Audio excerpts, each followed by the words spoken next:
તો સ્વાગત છે મિત્રો અમારા નવા મિની બ્લોકમાં। અને આજે અમે ગયા છીએ ડાભોળ માતાજીના મંદિરે। તમે જોઈ શકો છો મિત્રો, આ મંદિર છે ઓસ્કીમાનું।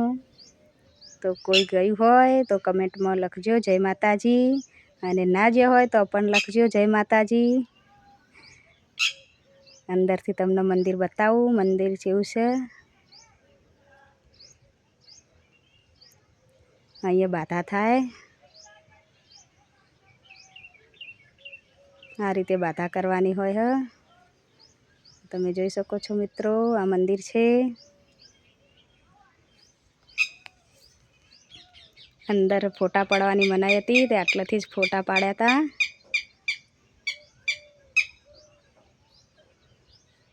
આખું મંદિર આ ટાઈપનું છે, તમે જોઈ શકો છો મિત્રો।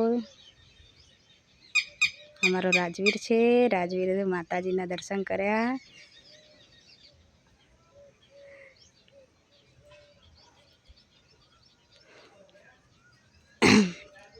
અને હવે અમારે અહીંયા અમે બેસી ગયા છીએ ને બાધા કરવાની ચાલુ છે। તમે જોઈ શકો છો મિત્રો। તો જય માતાજી મિત્રો, લાઈક શેર અને સબસ્ક્રાઈબ કરી દેજો।